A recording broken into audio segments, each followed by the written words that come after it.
안녕하세요. 커피앤톡입니다. 오늘도 와주셔서 감사드리고요. 바로 사연 읽어보겠습니다.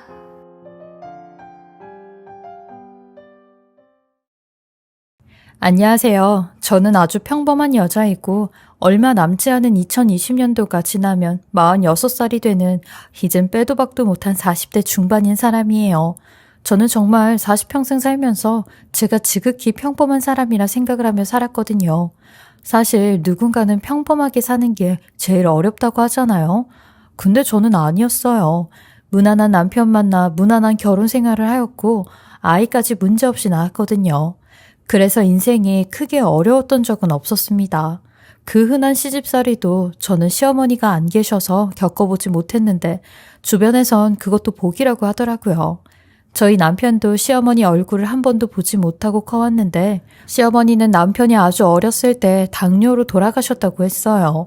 그 당시엔 워낙 의료 기술이 발달되지 않아 당뇨로도 돌아가시곤 했대요. 근데 저희 시아버님께서는 이런 아픈 시어머니를 어떻게든 살려보겠다며 집에 있는 돈이랑 농까지 전부 다 팔아 할 수 있는 치료는 다 하셨다고 하더라고요. 결국엔 시어머니께서 돌아가셨지만 그 정도로 시아버님은 시어머님을 끔찍이 여기셨다고 하셨어요. 그래서인지 저희 남편도 시아버님의 이런 면모를 그대로 닮았고 저한테 정말 잘해주었어요. 저는 남편과 소개팅으로 만나 2년 정도 연애를 하였는데 남편이 저보다 나이가 많음에도 불구하고 맨날 저만 졸졸 따라다녔는데 남자가 이렇게 리더십이 없나 할 정도로 제가 무슨 강아지를 한 마리 키우는 듯한 기분이 들었어요. 뭘 해도 본인 스스로 하기보단 제가 먼저 해주길 기다리고 있고 제 그늘 속에만 있으려고 했어요. 심지어 어떤 날은 제가 남편을 데리러 가고 데려다 주곤 했는데 이건 완전히 남녀 역할이 바뀐 듯 했죠. 그래서 서운한 마음에 남편에게 제 속 얘기를 다 했어요. 그러니 남편이 진지하게 본인 이야기를 하기 시작하는데 내가 아무래도 엄마 사랑을 받아보지 못하고 아버지랑 둘이 살아와서 그런가 봐. 나는 어렸을 때부터 엄마라는 존재가 참고 어떤 기분일까 싶었는데 자기를 만나면서부터 엄마가 있었다면 이런 기분이겠구나 싶은 생각이 들었어. 그래서 나도 모르게 자기한테 기대고 많이 의지했나 봐. 자기가 그렇게 생각할 줄은 모르고 내가 실수를 하고 있었네. 미안해 라고 하는데 저도 그때 남편의 속마음을 제대로 알게 되었고 이런 말을 하는 남편에게 미안해서 아유 오빠 내가 아무것도 모르고 무턱대고 짜증만 부린 것 같아. 오빠한테 이런 사정이 있는 줄도 모르고 라며 서로 내가 잘못했다 아니다 내가 잘못했다 했었네요. 남편이 저를 통해 그런 사랑을 느끼고 있다는 걸 알고 나니 저는 이 남자와 결혼을 해야겠다는 생각이 들었어요. 저도 이때는 대체 무슨 자신감이 있었던 건지 결혼 준비도 안 되어 있는 상태였는데 제가 먼저 프로포즈를 했어요. 정말 이때가 제 인생 중에 가장 후회되는 순간으로 5손가락 안에 드는데 남들한텐 제가 먼저 남편한테 프로포즈했단 소리도 창피해서 못해요. 저희 엄마도 이 사실을 알곤 여자가 뭐 그리 결혼에 목이 메어서 환장한 사람처럼 남자한테 매달리는 거냐고 혼을 내셨거든요. 저희 엄마는 특히나 사대부 집안에서 아주 곱게 자라 지조와 정조를 지키셨던 분이기에 제가 더 이해가 안 간다고 하셨죠. 하지만 그때는 그저 남편이 불쌍하고 안쓰러워 제 눈에는 다른 게 안 보였습니다. 근데 저희 집은 아니었어요.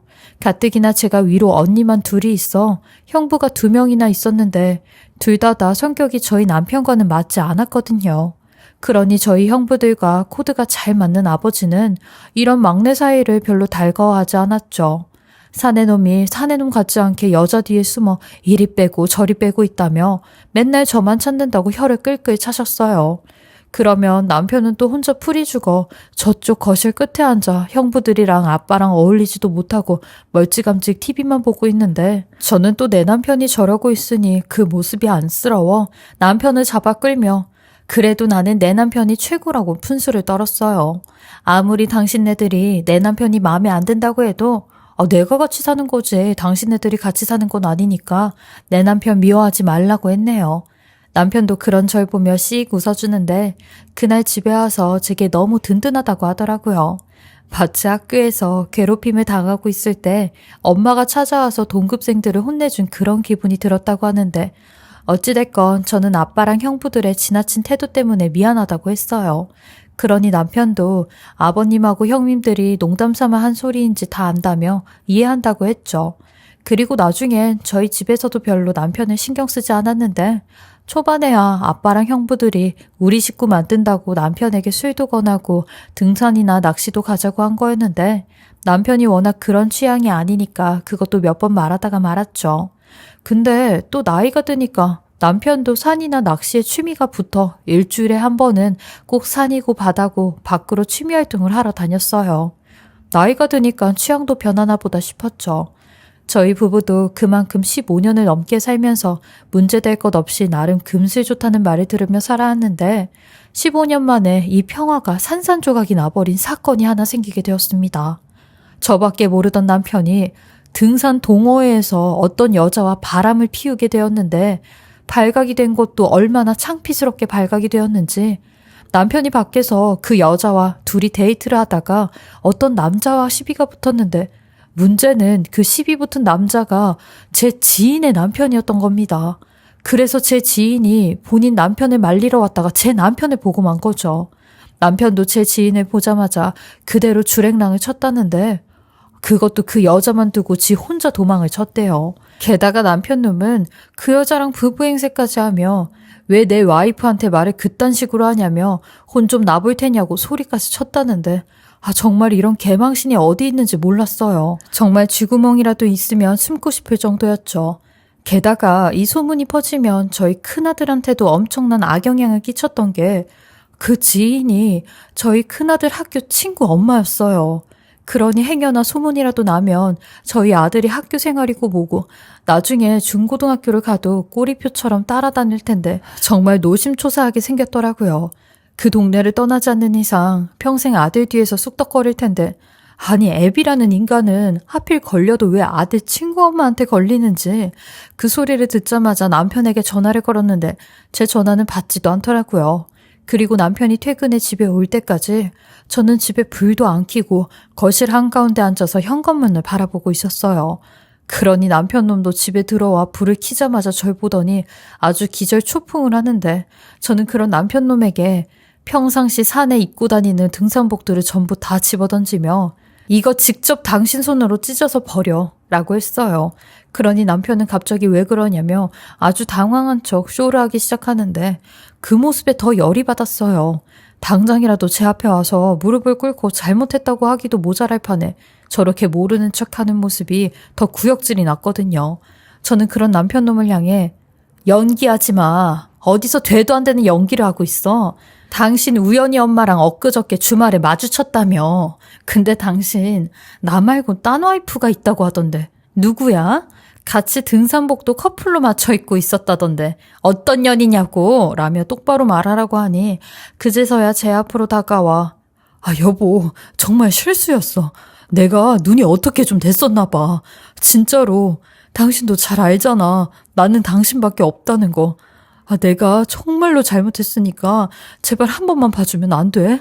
내가 다시는 이런 일 없게 각서까지 쓸게. 아니 혈서 쓰라면 혈서라도 쓸게. 라고 하는데 결국 두 아이들을 위해 이번 한 번만 넘어가 준다고 하였어요. 남편의 말대로 각서까지 받아내며 약속을 했고 그 여자는 어디서 만난 거냐고 추궁을 했어요.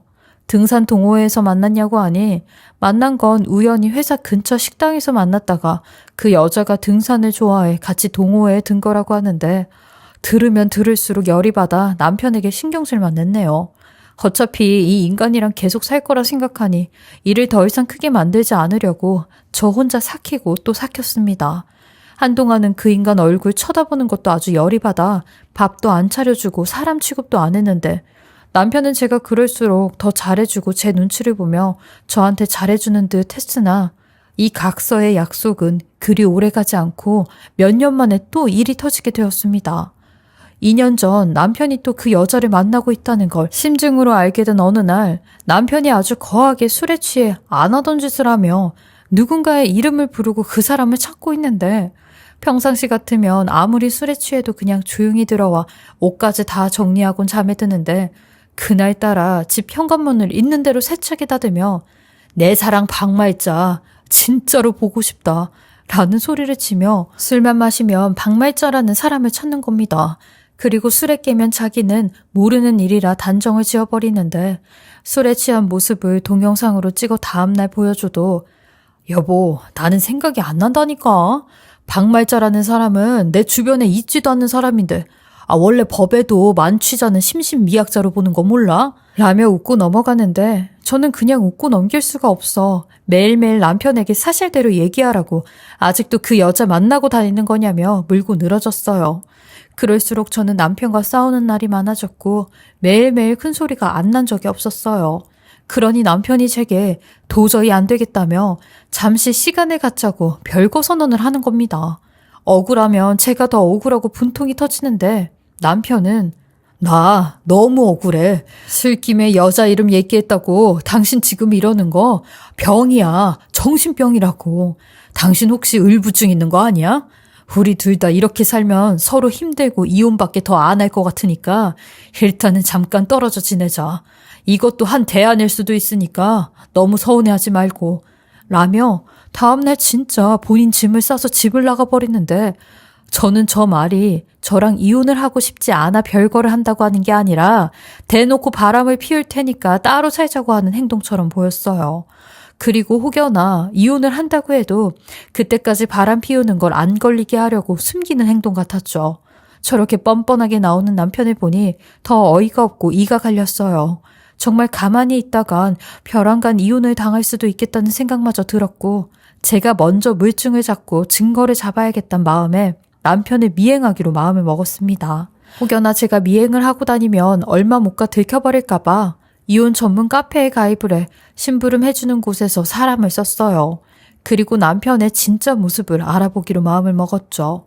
아무리 10여 년을 함께 산 남편이라 해도 이렇게 사람이 변하는 걸 보니 사람 마음이 영원하지 않다는 걸 알게 되었고 언제든지 본심을 드러낼 수 있겠구나 라는 생각도 하게 되었어요.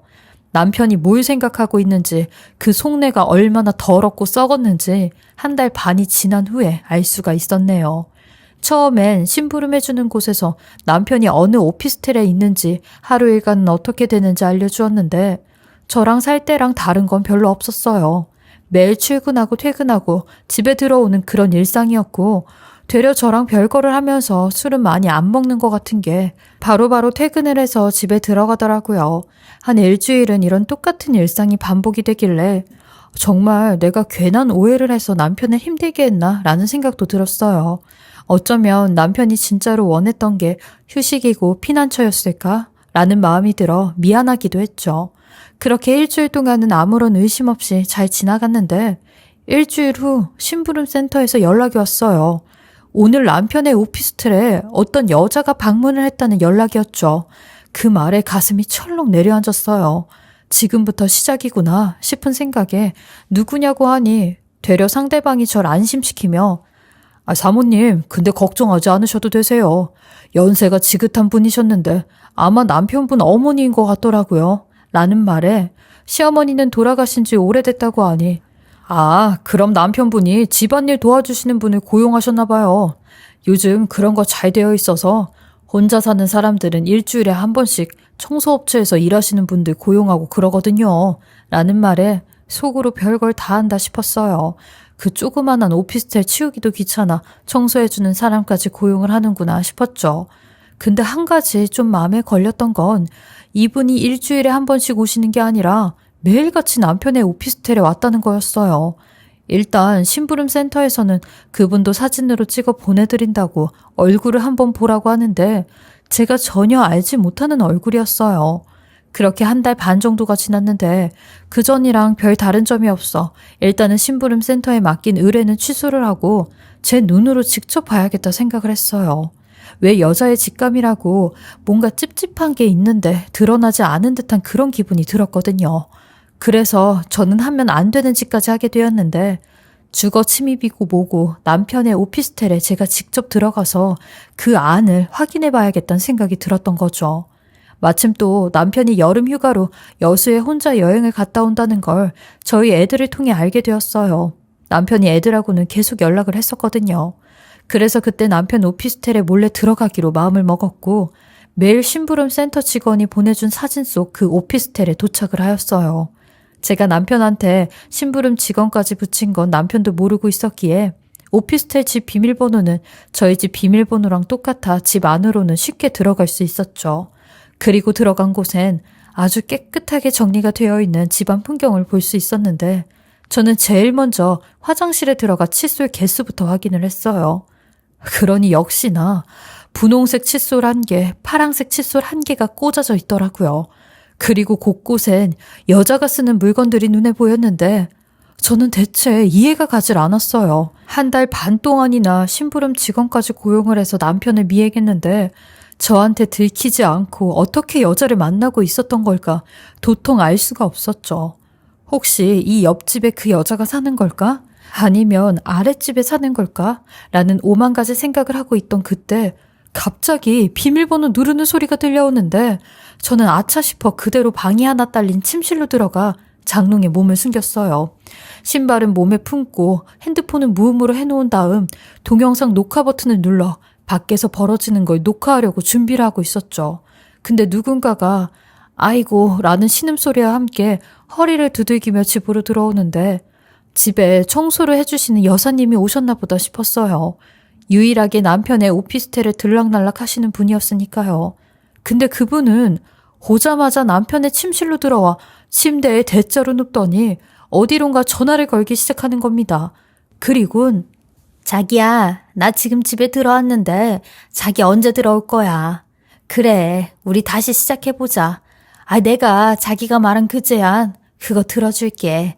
그니까 얼른 와. 왜 혼자서 그 먼 데까지 가서 청승을 떨고 있어? 그래, 차 돌려서 와. 내가 말자표 된장찌개 끓여줄 테니까. 라고 하는데 말자라는 그 말에 심장이 쿵쾅대기 시작했어요. 말자라고 하면 남편이 매일같이 술에 취하면 부르던 그 이름 박말자였거든요. 역시나 전화기 밖으로 들리는 남자 목소리는 아주 선명한 남편의 목소리였고 얼마쯤 지났을까요? 그 할머니 같은 여자는 잠에 들어 코를 골며 자고 있는데 저는 장롱문을 아주 살짝 열어 그 여자의 외형을 봤는데 아니 정말로 영락없는 할머니 같은 분이었어요. 보라색 반짝이 티셔츠에 새빨간 등산 바지까지 입고 있는데 저는 그때까지도 설마 했고 말이 안 된다며 고개를 젓고 있었어요. 그리고 이윽고 또 한 번의 비밀번호 누르는 소리가 들려오는데 남편이었습니다. 남편은 집 밖에서부터 말자씨라는 그 할머니의 이름을 부르며 침실 안으로 들어오는데 그 둘은 서로를 보자마자 부둥켜 껴안으며 보고 싶었다는 등 이제는 절대 헤어지지 말자는 등 이런 얘기를 하고 있는 겁니다. 저는 정말로 구역질이 나서 죽는지 알았어요.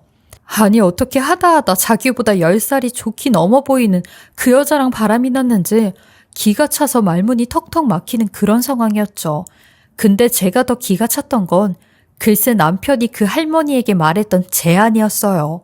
아까 통화를 할 때도 잠깐 제안 얘기를 하며 그거 들어줄 테니 다시 시작하자고 했었잖아요.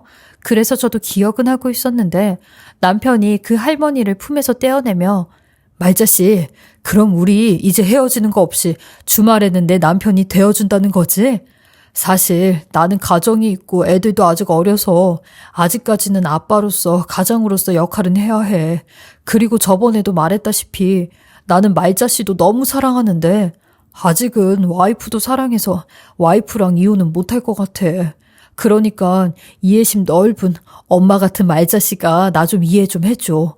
내가 평일에는 와이프 남편이 되었다가 주말에는 끝내주는 말자씨 남편이 될 테니까 우리 일단은 이런 관계로 지내보자.